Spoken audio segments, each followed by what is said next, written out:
அனைவருக்கும் வணக்கம். மாற்றம் நம்மிடமிருந்து தொடங்குவோம். உலக மக்கள் அனைவருக்கும் இனிய பொங்கல் திருநாள் நல்வாழ்த்துக்கள். ரொம்ப சந்தோஷமாக எல்லோரும் கொண்டாடணும். என்ன எங்கள் ஈரோட்டில் மட்டும் பெரிய அளவில் கொண்டாட முடியாது, ஏன்னா எலெக்ஷன் வர்றதுனால. இது கூட என்னென்னா பல வருடங்களுக்கு அப்புறம் நம்ம இந்த வீடியோ பார்க்குறப்ப ஞாபகம் வரும் இல்லையா? அதனால் 2வது இடைத்தேர்தல், அதனால் சில சட்டத்திட்டங்கள் இருக்குது.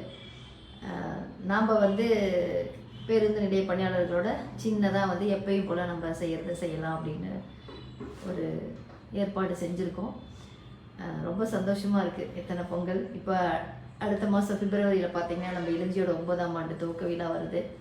தொடர்ந்து எத்தனையோ சேவைகள் செய்து 9வது வருடத்தை தொட போகிறோம் அப்படிங்கிறது எனக்கு ரொம்ப சந்தோஷமாக இருக்குது. இதுக்கு நிறைய ஒத்துழைப்பு கொடுத்து, அந்த ஒத்துழைப்புக்கு மேலே இடையூறு கொடுத்து செஞ்சிட முடியுமான்னு நம்மக்கிட்ட நம்மளை ரொம்ப இது பண்ணி, இல்லை உன்னால் முடியும், நம்ம செய்கிறது சரியான வழின்னு அதுக்கு எனக்கு ஊக்குவிப்பு கொடுத்து நல்வழியில் நடத்தின அத்தனை நல்லுள்ளவங்களுக்கும் என்னோட நன்றியை நான் தெரிவிச்சுக்கிறேன்.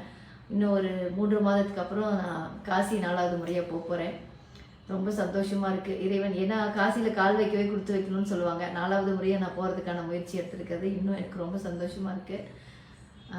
தொடர்ந்து நம்ம சேவையை இன்னும் அடுத்தடுத்த நிலைக்கு நம்ம எடுத்துகிட்டு போகணும். அதுக்கெல்லாம் உங்களோட துணை எப்பவும் இருக்கணும்.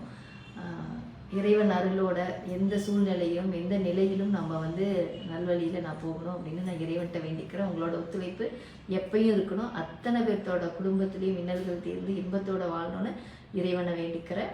மாற்றம் நம்மிடமிருந்து தொடங்குவோம். நன்றி. இந்த வீடியோ ஷேர் பண்ணுங்கள். அனைவருக்கும் இனிய பொங்கல் திருநாள் நல்வாழ்த்துக்கள்.